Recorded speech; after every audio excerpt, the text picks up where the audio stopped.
Well, hello, folks. It's Dave Lytle back. Steve's off to the side. He's manning the board, and he's going to help me do a video for you on the GPO Passion ED, not the HD, the ED.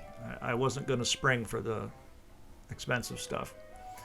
I'm going to tell you right up front, as I probably ought to do in every video, this is a test of one unit. It's not like we've had 25 of them to find out what's absolutely real. We're all having to assume that this is going to be representative of what you'd get. This is a new binocular, not used. And I got it at a fairly good price, just shy of $400. Well, I think it's a good price, and I'll tell you why.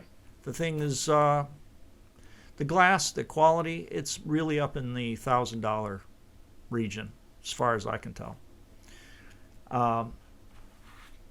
They make a nice little presentation out of this. It's rather elegant. But getting down to it, I'll just tell you straight up, feels good. Inside of the barrels, it feels more like just a hard plastic. You got a bit of rubber coating on the outside here, but it's sure sharp looking. This is a handsome binocular. It displays good color. It has a generous, I think a generous field of view, apparent field of view, about 64 degrees. I wish that the sweet spot was larger, but it was only about 50%. It is sharp. It's a sharp unit, and I'll tell you how sharp, because I might as well just use this as the standard from now on for anything. This is an 8x32 made by Zoom. We have a video on it, and it's mentioned in the numerous other videos that we've done, and for good reason. Optically, it's superb. And this unit actually is comparable to it, which to me is telling me, yeah, it's in the $1,000 category, because that little Zoom, I couldn't tell the difference between that and a Trinovid of the same power. Yes, very nice optics. In fact, it almost approximates what this little Zoom will do, in that this has an optical quality that I think I'll start talking about, to where I'm not talking transparency, but there's a sense, a feeling in the view that you're not looking through an instrument, that you're just simply standing closer to what it was you were looking at. That's what this also comes darn close to reproducing. I found this a very nice experience. We tested it, 1951 test as usual, 8 power. It's kind of typical. Came in at group -1, element 1. Wasn't able to cross into element 2, but element 1 really stood out nice, and that's why I say it's quite comparable to the Zoom. The bars were very well defined. It is a nice picture. I think that I'm going to probably have to investigate the HD version now, only because this is supposedly a step down, and it is as good as it is. I might really appreciate the HD version, and if it follows form and even slightly outperforms this, I'm going to hazard the guess that it's going to be in the Kawa Genesis or Meostar range of binoculars as far as performance, because this is really nice. The focuser, getting into the physical aspects of it, it's largish. It does have you don't really feel the staginess, but you get moments where it's a little easier and then a little harder.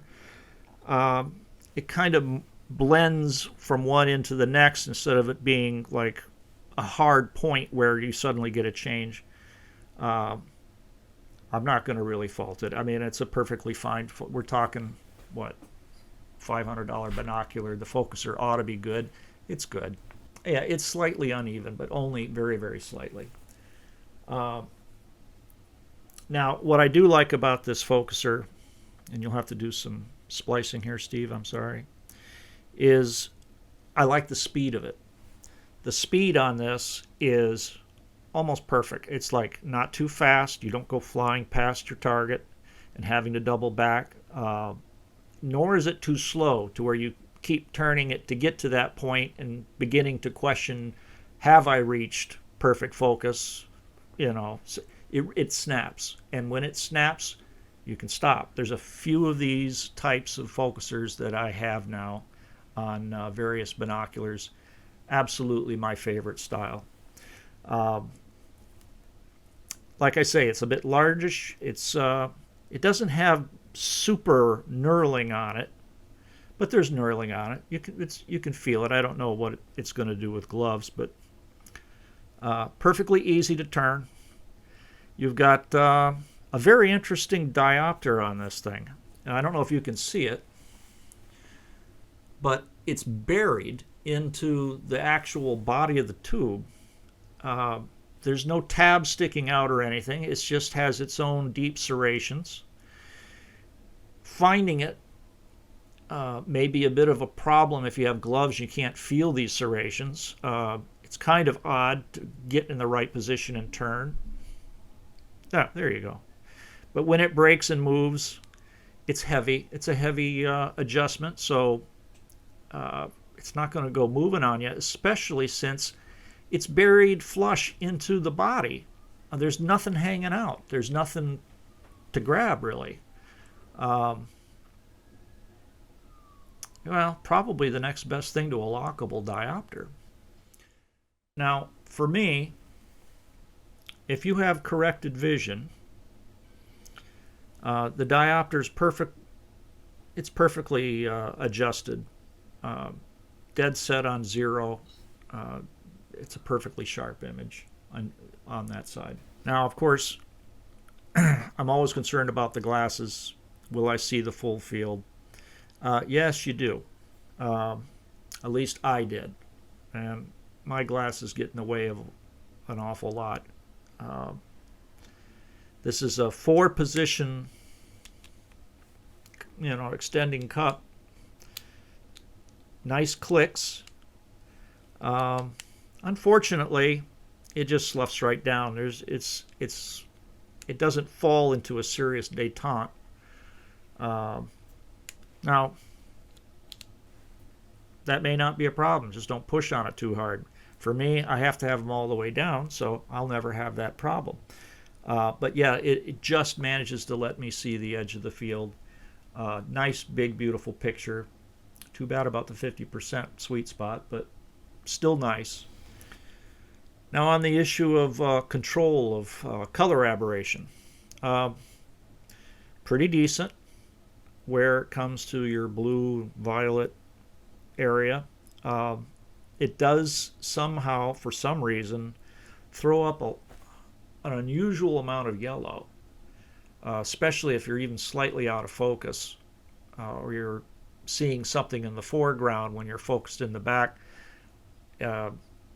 Strangely pronounced yellow halo that you'll find. But you look at birds. It was the first time I noticed it. I'm checking out some seagulls, and tops of their wings are just almost the thickness of the bird, a yellow. So I don't know. Not so swift on the color. Hopefully the HDs will do better. No, like I said, mine are a pretty good deal at $400 because, in my opinion, other than that color issue, I think you're talking $1,000 optics. It's very similar to that. Similar enough to where yeah, you got off good. Um, and like I say, they look awfully sharp. They're nice and pretty, handsome. Uh, feel a little heavy. Um, yeah, it was a good experience, and I think I owe it to myself to try out the HDs. If these are as good as they turn out to be, and boy, they did, then yeah, guys, you might want to either check these out or move on and get those HDs, uh, or just wait until that review. Anyway, that's it for this one. Nice and short. Yeah, thumbs up.